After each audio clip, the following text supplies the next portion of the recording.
우리는 한치 앞도 미래를 알 수 없습니다. 모르는 가운데 살고 있으므로 불안이 찾아오는 것은 당연한 일입니다. 그러나 우리 생명의 주인 되신 하나님께 맡기면은 하나님께서 선한 길로 인도해 가십니다. 우리가 하나님을 신뢰할 때 죄의 유혹을 뿌리치며 바른 길로 갈 수 있는 것입니다. 릭 워렌 목사님이 이런 말을 했습니다. 우리의 문제를 거듭 생각하는 것을 걱정이라고 부른다. 그런데 하나님 말씀을 거듭 생각하는 것을 묵상이라고 부른다. 이렇게 말했습니다. 우리는 문제를 품고 걱정하며 내 힘으로 살아갈 수도 있지만 묵상을 통해 하나님의 인도하심을 따라 살아갈 수도 있습니다. 어떤 것을 선택하냐에 따라 우리의 앞길은 달라지는 것입니다. 걱정에 쌓인 인생으로 살아가면 가는 길이 막히게 됩니다. 그러나 하나님을 붙잡고 가면 새로운 지혜와 힘을 주셔서 문제를 감당할 수 있게 하십니다. 오늘 우리에게 주신 말씀은 요셉이 자신을 죽이려다 노예로 팔아버린 형들에게 해주는 말이었습니다. 이 말을 하면서 요셉은 자신이 겪은 아픔을 떠올렸을 것입니다.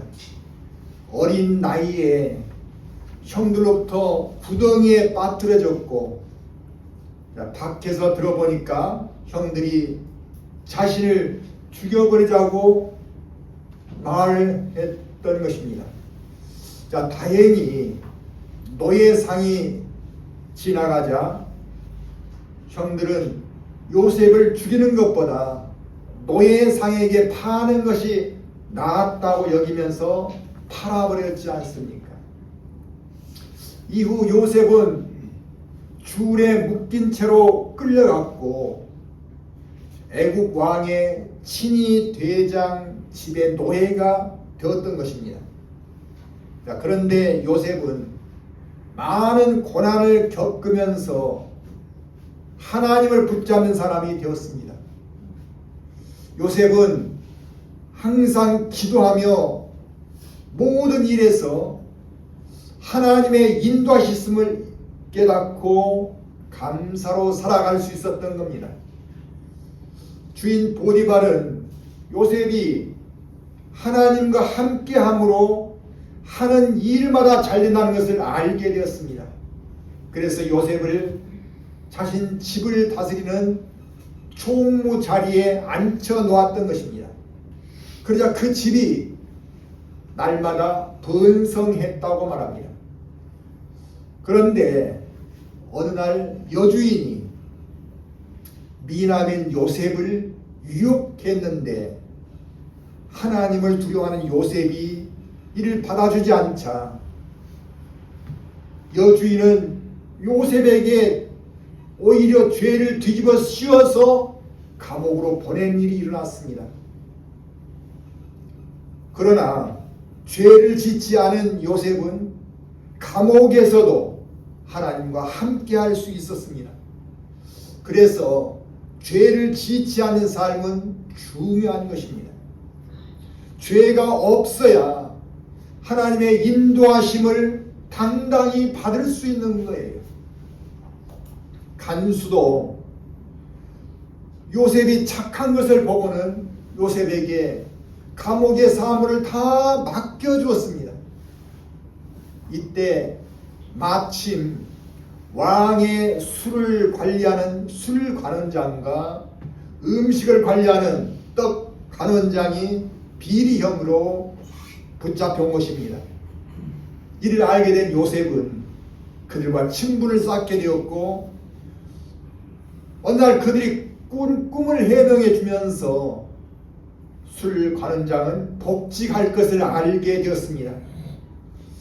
그래서 요셉은 술 관원장에게 당신이 복직을 하게 되면 자신의 억울함을 풀어주라고 부탁을 했던 것입니다. 그러나 그가 복직을 하자 요셉을 잊어버렸습니다. 그런데 왕이 꿈을 꾸는 일이 있게 되자 이를 해모할 사람으로 요셉을 왕에게 추천했지 않습니까? 요셉이 왕 앞에 나아가 왕의 꿈을 통해 7년 풍년 뒤에는 7년의 기근이 온다는 해몽을 해주고 이에 대한 대처법을 지혜롭게 알려주는 바람에 애굽 나라의 총리까지 오르게 된 것입니다. 오늘 본문은 기근이 시작되었고 요셉의 가족들이 식량이 떨어지자 애굽으로 식량을 구하러 왔는데 그 형들에게 요셉이 하는 말이었던 것입니다. 자, 이후에도 요셉은 가족들을 모두 애굽으로 초청해서 살게 함으로 이스라엘의 민족을 이루는 기반을 만들었던 것입니다. 이스라엘 통해 영혼을 구원하시려는 하나님의 일하심은 믿음의 사람 요셉을 통해 진행되었던 것이죠. 이렇게 된 것은 사람의 힘이 아니라 하나님의 일하심이었습니다. 오늘 우리에게 주신 말씀에 담긴 메시지를 통해 우리도 한 해의 삶이 하나님의 인도하심을 받는 귀한 삶이 되시기를 축원합니다. 아멘. 자, 그렇다면 우리가 하나님의 인도하심을 받는 삶이 되기 위해서는 어떻게 할까요? 첫째는 우리를 사랑하시는 하나님을 확신하여야 합니다. 아멘. 우리는 하나님 사랑 안에 있는 거예요. 그것을 꼭 믿고 나가시기 바랍니다. 아멘. 본문에서 요셉은 자신을 노예상에게 팔아버렸던 형들에게 근심하지 마소서, 한탄하지 마소서 이렇게 말합니다. 이 말은 상처가 없었다는 뜻이 아닙니다. 아픔이 사라졌다는 말도 아닙니다. 이 말은 하나님의 도우심을 신뢰할 때 사랑을 입고 치유되었다는 고백인 것입니다. 요셉은 힘들 때마다 하나님을 찾고 찾으며 하나의 결론에 도달했던 것입니다. 나는 버려진 인생이 아니라 하나님의 사랑을 받는 자였고 하나님께서 인도해 주시는 인생이다. 이러한 믿음을 지었던 것이에요. 성도 여러분, 하나님의 사랑은 우리 인생의 좋은 시간에서만 있는 것이 아닙니다. 아픈 병상에서도 사람과 관계가 무너진 자리에서도 하는 일이 실패한 자리에서도 여전히 우리를 향해 부어주시고 계신다는 사실입니다. 그래서 우리는 힘든 자리에서도 하나님을 바라볼 수 있어야 합니다. 그리고 하나님을 찬송할 수 있어야 합니다. 아멘. 사랑은 보이지 않지만 분명히 있는 것입니다. 아멘. 만질 수는 없지만 느낌으로 알 수 있습니다. 나를 사랑을 누가 하는가, 나를 누가 미워하는가 느낌으로 알 수 있는 거예요. 그런데 그 사랑의 원천은 바로 하나님이시라는 겁니다. 아멘. 하나님으로부터 사랑이 흘러나오게 된 거예요. 그래서 사랑을 알면 우리는 하나님을 신뢰하게 됩니다. 아멘. 우리에 대한 하나님의 사랑은 누구도 막을 수 없습니다. 아멘. 로마서 8장 39절에서는 높음이나 깊음이나 다른 어떤 피조물이라도 우리 주 그리스도 예수 안에 있는 하나님의 사랑에서 끊을 수 없으리라 이렇게 말씀하시고 있습니다. 아멘. 사랑의 힘은 위대한 것입니다. 아멘. 강력한 것입니다. 아멘. 하나님의 사랑을 확신하는 사람은 힘든 상황도 이겨낼 수 있습니다. 아멘. 슬픔 속에서도 하나님의 사랑으로 극복할 수 있습니다. 아멘. 실패한 상황에서도 새로운 돌파구를 찾아낼 수 있습니다. 아멘. 하나님의 사랑은 영원까지 이어지는 사랑입니다. 아멘. 죄 지은 우리에게도 영원한 구원의 길로 들어서게 해주신 하나님이십니다. 로마서 5장 8절에서는 우리가 아직 죄인 되었을 때에 그리스도께서 우리를 위하여 죽으심으로 하나님께서 우리에 대한 자기의 사랑을 확증하셨느니라고 말씀하시고 있습니다. 예수님의 죽으심 바로 하나님의 뜻이었던 거예요. 그래서 거기에는 하나님의 사랑이 담겨 있다는 것이에요.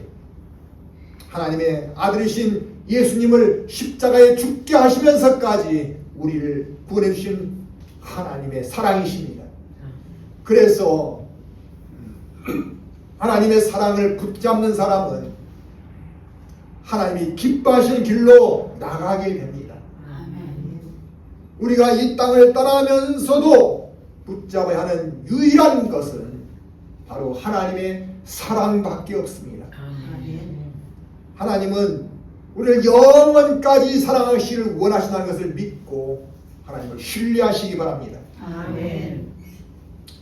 두 번째는 우리는 하나님의 일하심을 신뢰해야 합니다. 본문 중간에서는 요셉이 형들에게 하나님이 생명을 구원하시려고 나를 당신들보다 먼저 보내셨나이다 이렇게 말하고 있습니다. 형들이 요셉을 노예상에게 팔아서 애굽으로 오게 되었지만 이 일도 하나님의 일하심으로 받아들였던 것입니다. 하나님의 일하심은 우리의 상황을 앞서 가십니다. 우리에게도 이런 일은 일어나고 있음을 알아야 합니다. 우리 앞에 일어난 상황들에 대해 우리는 예상하지 못하지만 하나님은 이미 계획을 다 해 놓으시고 계십니다. 우리는 힘든 상황에 부딪히고 있지만 하나님께서는 그 상황을 넘어서서 일하시고 계십니다. 아멘. 그래서 하나님을 붙잡는 사람은 하나님의 인도하심을 받고 그 문제를 벗어날 수 있는 것입니다. 어떤 악한 행위로도 하나님의 일하심을 막을 수 없습니다. 도리어 악을 선으로 이용하여 일하시는 하나님이십니다.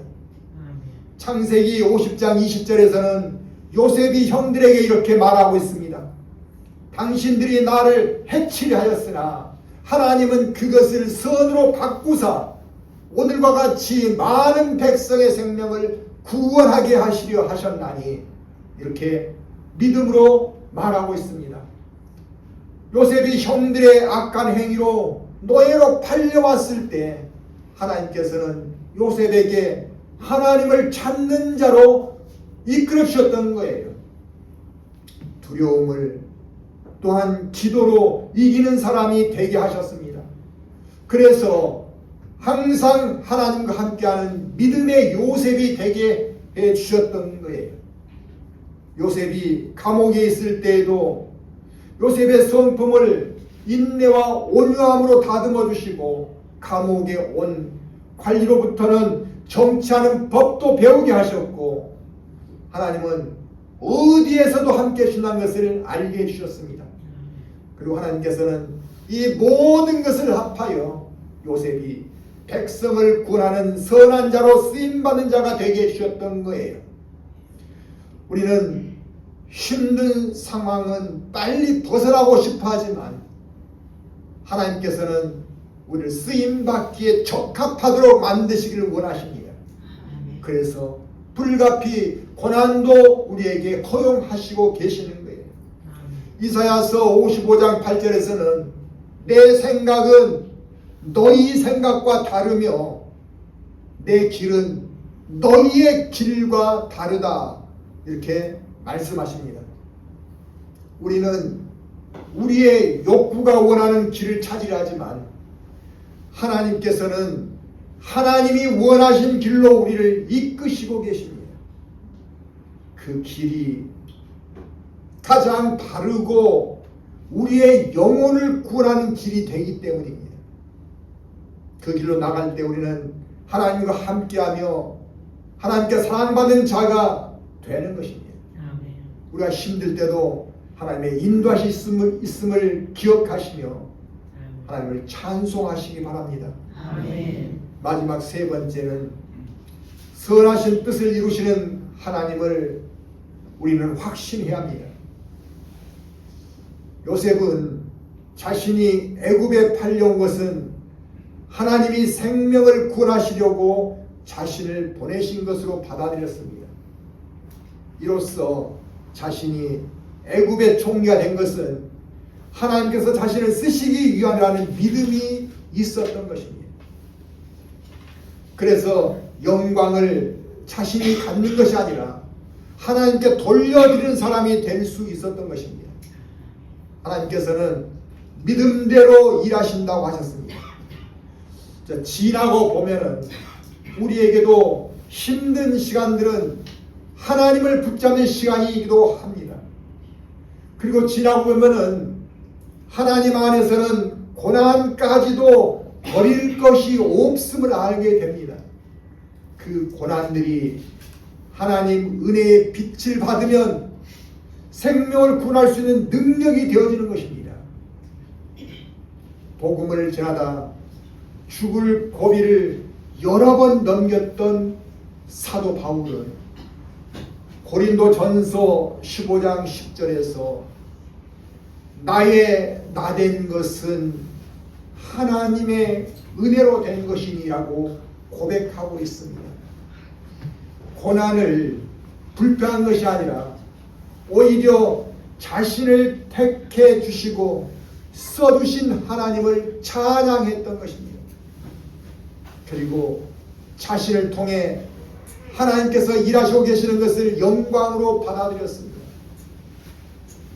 영혼을 구하려는 마음은 영원한 천국을 사모하는 사람이 되게 하십니다. 그리고 천국을 사모하는 마음은 이 땅에서도 변치 않는 기쁨을 채우게 됩니다. 심리학자에 의하면 기쁨은 사회적 관계를 강화시켜 준다고 합니다. 하나님과의 관계에서도 기쁨으로 나아갈 때 은혜를 받을 수 있습니다.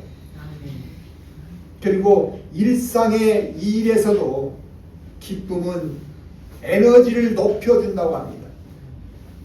이는 기쁨으로 사는 사람이 성공할 확률이 높아진다는 뜻입니다. 어떤 일이든 기쁨으로 하는 것이 필요합니다. 하나님께서는 우리의 작은 믿음들을 모아서 하나님의 일을 이루어 나가십니다. 우리의 작은 은사들과 작은 헌신들과 작은 섬김들이 모여서 작은 개울을 만들고 작은 개울들이 시내를 이루면서 강을 만들고 하나님의 뜻을 향하게 하십니다. 그래서 우리가 드리는 기쁨의 헌신들은 아무리 작은 것일지라도 귀한 것입니다. 교회를 통해 하는 작은 일 하나하나가 영혼을 살리는 일에 쓰임받게 된다는 것을 꼭 믿으시기 바랍니다.